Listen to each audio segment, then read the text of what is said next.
Well, that's me again.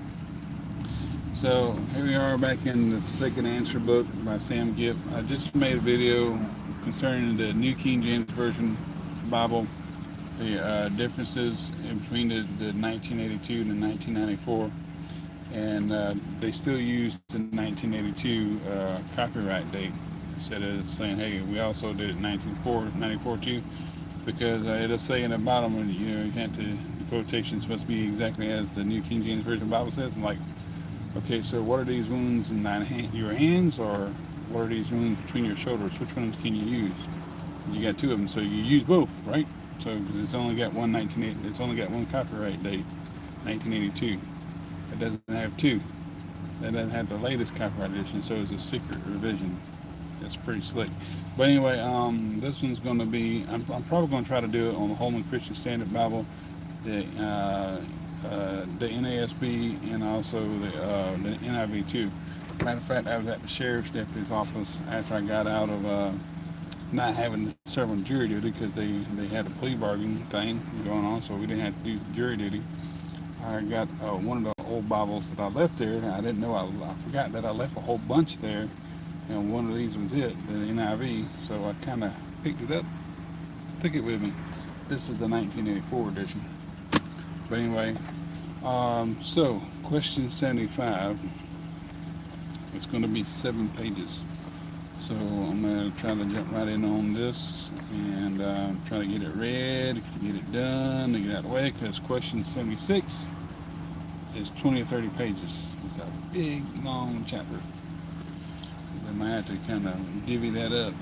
So question 75 is like 7 pages. It's not that long, but it's up there. So it says, when was the New Testament canon finalized? And the answer is, amazingly, the canon of the New Testament was sorted out and finalized within the first 2 centuries. The explanation is there are a great number of witnesses who to what was and was not accepted by the New Testament church as authentic, inspired writings of the New Testament. Below you will find the testimony of those witnesses. The canon of the New Testament by Marcion the heretic, 85 to 160 AD. Although a heretic, Marcion still gave an accurate testimony to the canon of the New Testament. He acknowledged the authenticity of Luke, Galatians, 1st and 2nd Corinthians, Romans, 1st Thessalonians, 2nd Thessalonians, Ephesians, Colossians, Philemon, and Philippians. Valentinus, 2nd and 3rd century, like Marcion, Valentinus was also a false teacher, but due to his heretical teachings, he forced the church to clarify which books of the New Testament were authentic and which were not. He was a Gnostic who believed a series of outlandish doctrines concerning God, mankind, and salvation. A lot of people still believe that kind of crazy stuff today.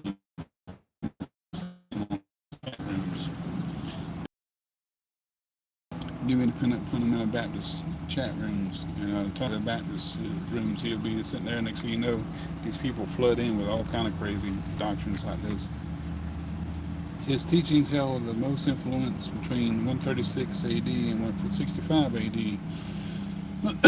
in Rome and Alexandria, of course. Valentinus and his followers verified the authenticity of Matthew, Mark, Luke, John, Romans, 1st, 2nd Corinthians, Galatians, Ephesians, Philippians, Colossians, 1st Peter, 1st John, the Revelation.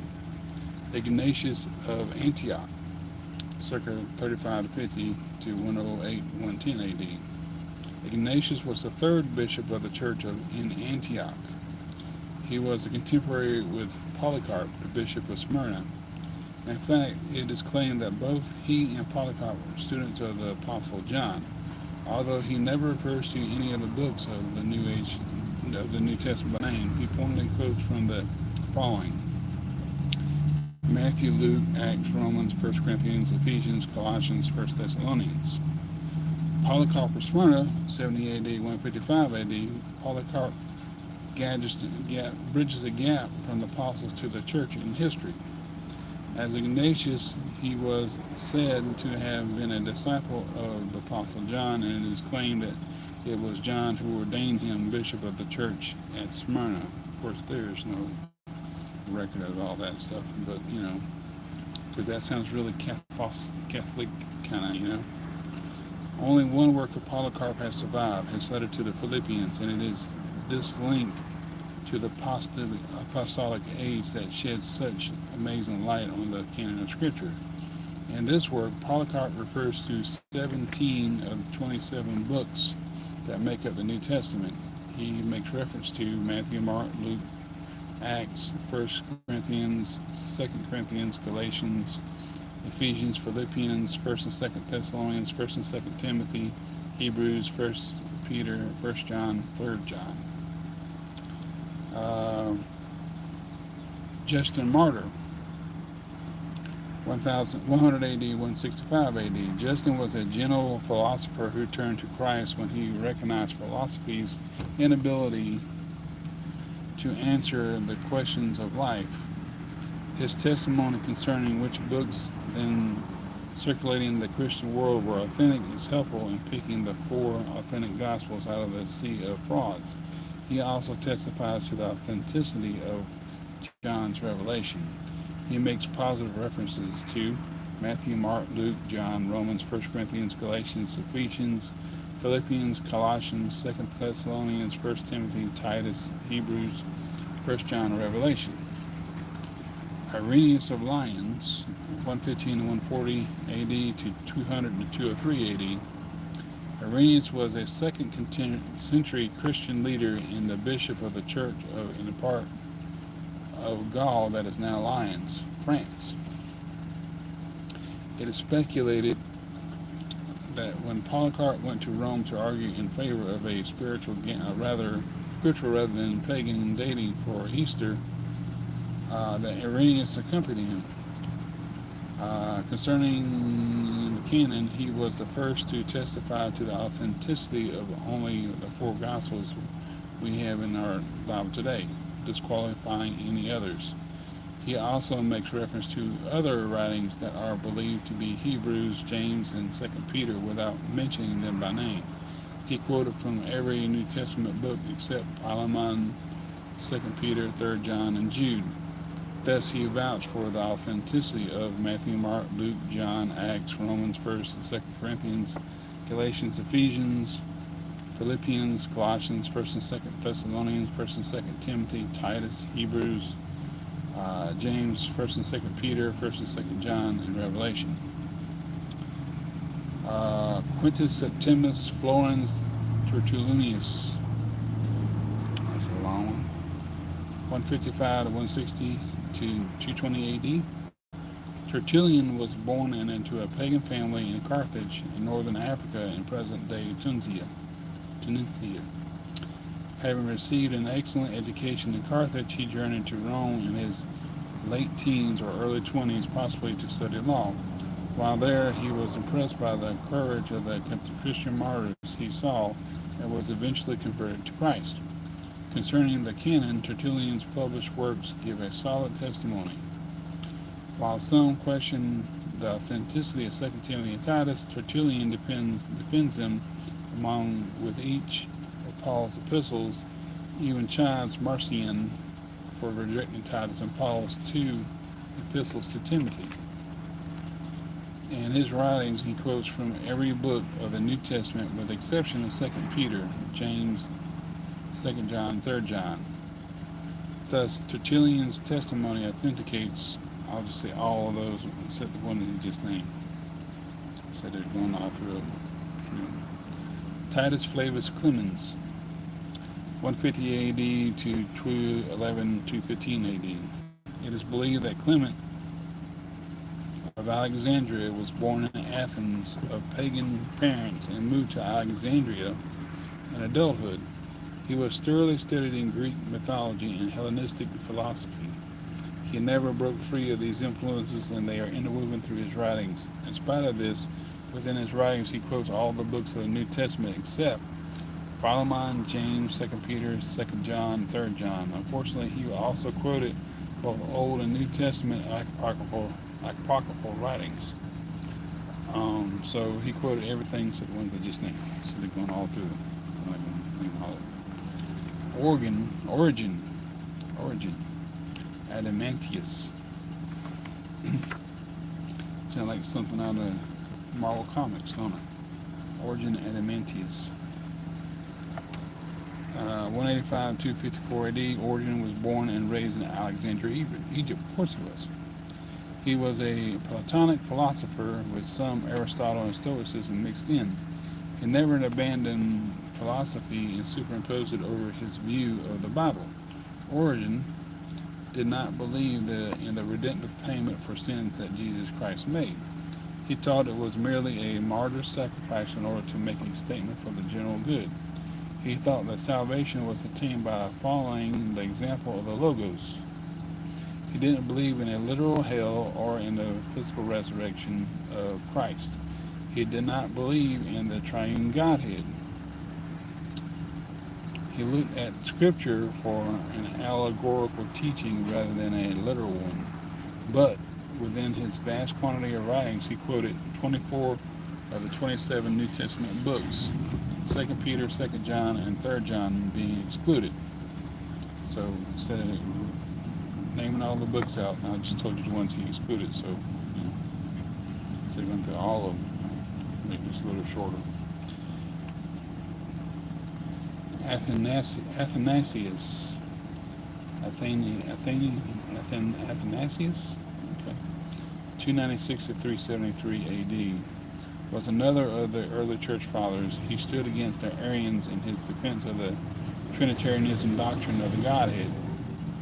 Among Athanasius' writings is one entitled 39 Festal Epistle, which he wrote in 367 AD. 270 years, 300 years after the apostles passed away, you see. In this epistle, Athanasius, he deals directly with the issue of the canon of Scripture and lists the canonical books of both Old and New Testaments. He calls them the wells of salvation, so that he who thirsts may be satisfied with the sayings in these. Let no one add to these, let nothing be taken away. Athanasius made it plain that he was dealing directly with the issue of which extant books were authentic and which were fraudulent. He derided the apocryphal writings and defined the New Testament canon as the 27 books we now have. Good for him. With the testimony of Athanasius, we find all 27 books of the New Testament authenticated and apocryphal writings sufficiently excluded from Scripture. Way to go, Athanasius. Our man.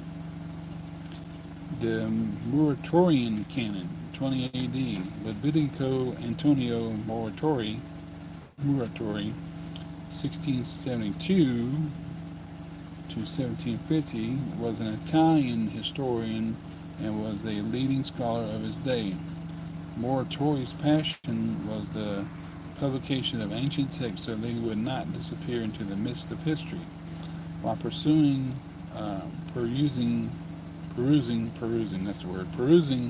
the Ambrosian Library in Milan, he came upon an amazing discovery and one that would have impact on a 21st century Bible believer. He discovered an 8th century Latin manuscript which was found to be a catalog of the books accepted as authentic by the early church. This catalog was published around 200 AD. Furthermore, it has been determined that it was a Latin translation of an earlier Greek manuscript. That means the canon of Scripture found within it was that which was accepted by the first century church.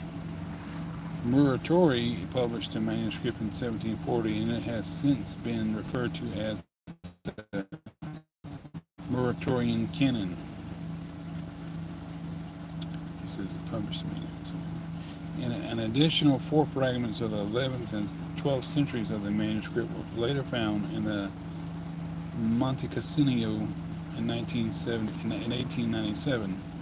The first portion of the manuscript is missing, as it is the ending. But that which is preserved sheds great light on the condition of the canon in the 2nd century. In this manuscript, the Gospel of Luke is referred to as the third Gospel book. Yeah. Matthew, Mark, Luke. It is. Leaving place for Matthew and Mark in the missing first portion. Oh, I see.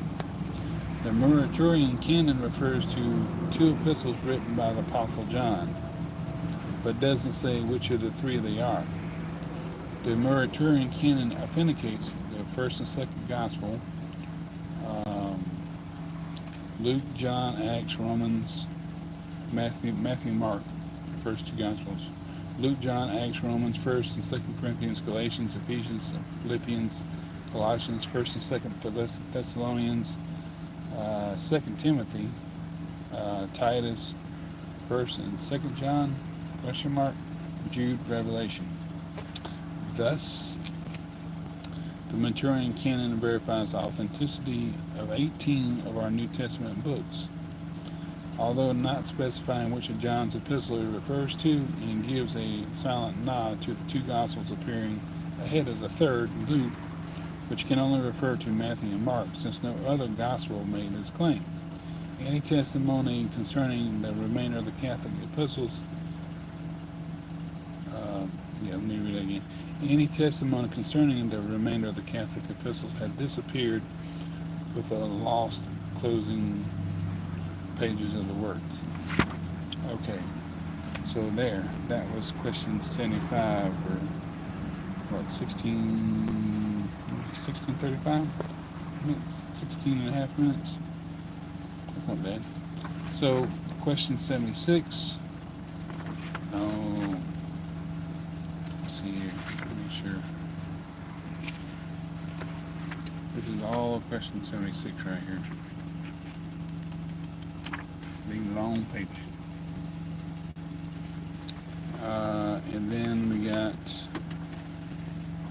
let's see here, 77 is short, 78 is short, and there's another long one in here, 79 is a little short, 80,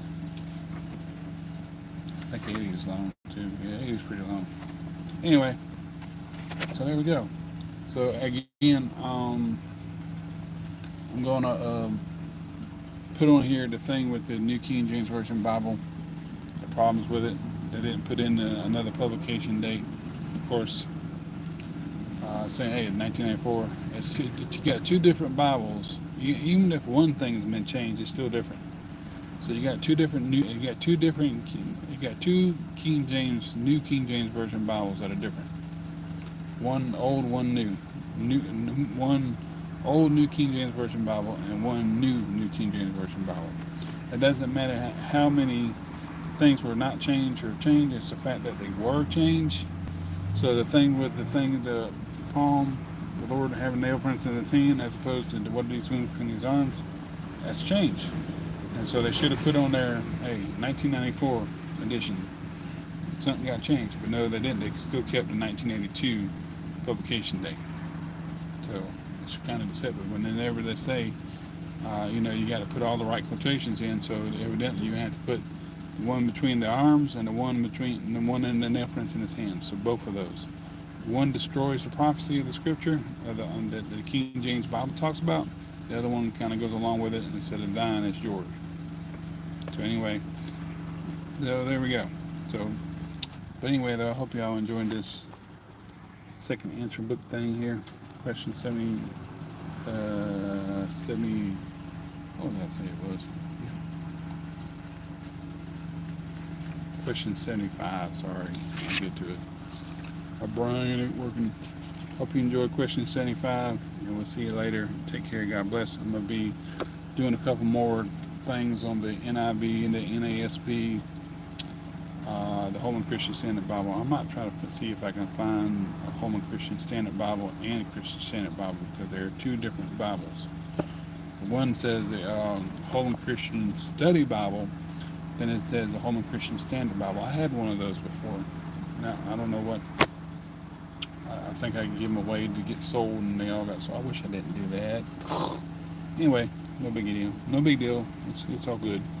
All right, 20 minutes should be enough. Y'all take care. We'll see you later. Thanks.